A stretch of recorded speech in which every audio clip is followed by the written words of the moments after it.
The Chronic have just released new tracks, or just somebody have just released new tracks from the Chronic era.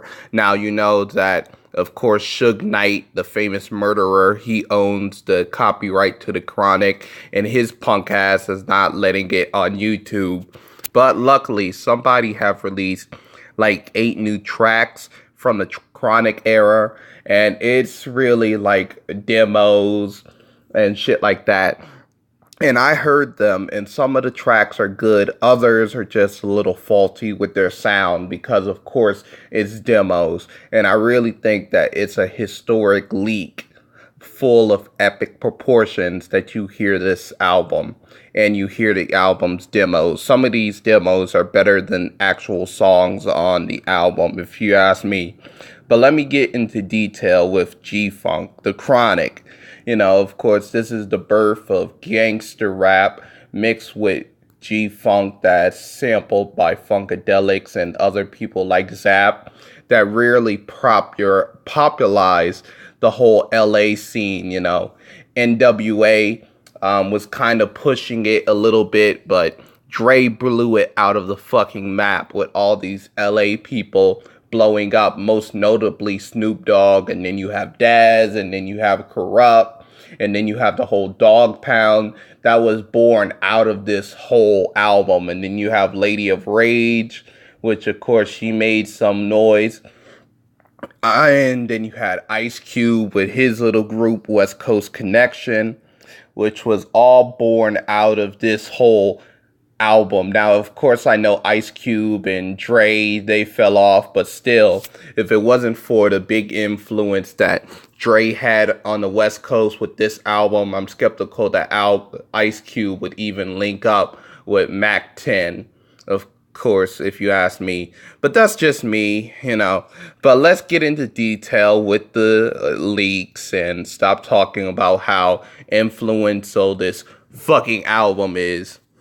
So you start out with a song like Die, Motherfucker Die, which samples The Last Poets. And The Last Poets was sampled on a track like Real Niggas Don't Die from, of course, A Nigga for Life, which was the last NWA album that they had in store, or at least Dre had in store. And there's going to be plenty of NWA reference leaked all throughout these leaks and sprinkled all throughout these leaks, I should say.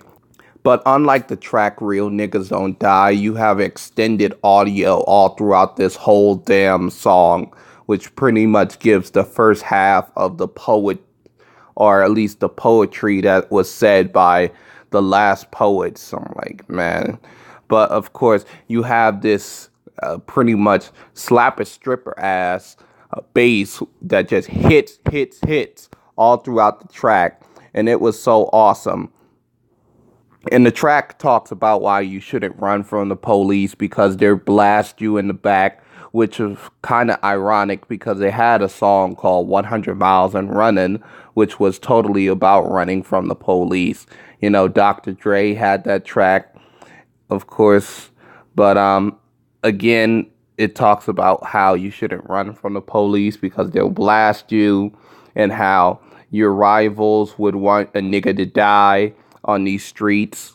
And then you have a song like Hoe Hopper, which is along with the song 187, is pretty much a glorified freestyle, not really like a song. On Hoe Hopper, you have Dr. Dre and Snoop Dogg sharing lines and verses about how they can put the pussy in hearses, as in beat the pussy up to death, of course. And the audio is poor and shitty. And of course, you have Snoop Dogg referencing the Diznick, which of course was a song from his album Doggystyle. And then you have referencing the Dr. Dre saying that these chicks snort his dick like cocaine, which was a little bit odd. So the next track is Tat Tat, which of course is like an earlier version of the song Tat Tat, with a beat that is much less menacing from the song Tat Tat, the original, well, the studio version, as this one is the original version, I should say. But here's a funny thing. The beat that goes on Tat Tat was used for Warren G's song And They Don't Stop from Warren G's G-Funk album, or Regulators, the G-Funk era. And also, I just like to say that Dr. Dre referenced the gun as a Nina way before Cash Out ever did with his song Riding Around with That Nina. So I just wanted to reference that one hit wonder. To the track OGs to BGs, you know.